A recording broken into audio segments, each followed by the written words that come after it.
আজকে আমি আপনাদেরকে দেখাবো যে যারা ইন্টেল ইউজার আছেন, ইন্টেল আর্কের যে গ্রাফিক্স কার্ড, তো এটার জন্য আপনি কন্ট্রোল প্যানেল তো অনেকভাবেই আনতে পারবেন। যারা জানে না তাদের জন্য বলি, এই যে দেখেন এখানে এটা হচ্ছে কন্ট্রোল প্যানেল আনা আছে আমার। এটার মধ্যে প্রিমিয়ার প্রো এইখানে হচ্ছে অ্যাড করে দেওয়া। তো এইখানে না পেলে আপনি মাউসের রাইট ক্লিক করে ওইখানে দেখবেন ইন্টেল কন্ট্রোল প্যানেল আছে, ওইটা ওপেন করলে এরকম আসবে। এখান থেকে আপনি অটো সার্চ দিতে পারেন।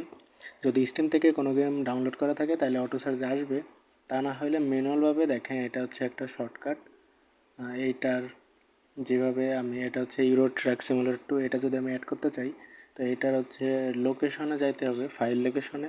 এই যে উপরে যেটা আছে এটা হচ্ছে কপি করে নেবেন।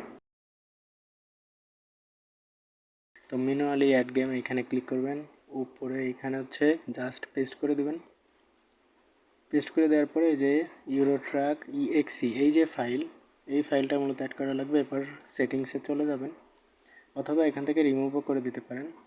আর অন্যভাবে যেভাবে আনতে পারবেন, এই যে আমার হচ্ছে এই ফোল্ডারের মধ্যে গেমটা আছে, তো এইভাবে আপনি আনতে পারবেন। এই যে হচ্ছে সেই ফাইলটা, এইভাবে আপনি আনতে পারবেন। যাই হোক, কাজ কিন্তু এখনও শেষ না। আপনি সেটিংসে যাবেন, এইখানে নিচে দেখেন ইউজ গ্লোবাল সেটিং, এটা অফ করা। তো এর আগে উপরের এই যে তিনটা সেটিং, এই তিন রকমের কাজ, যেইগুলো নিয়ে পরবর্তীতে আরও ডিটেলস আলোচনা করা যাবে।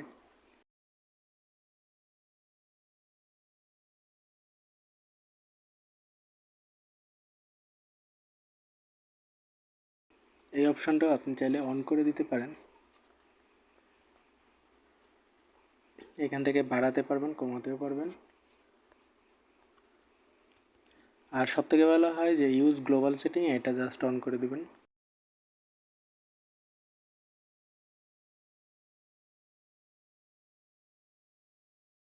তো গ্লোবাল সেটিং অন করার পরে এখানে আর কি তেমন কোনো কাজ নাই। তো এইভাবে আপনি মানে গেম এখানে অ্যাড করতে পারবেন। আর প্রিমিয়ার প্রো অ্যাড করছি, জানি না এটা ঠিক নাকি ভুল, তবে যেহেতু গেম লাইব্রেরি, আপনি এখানে গেম অ্যাড করলে অনেক স্মুথলি খেলতে পারবেন।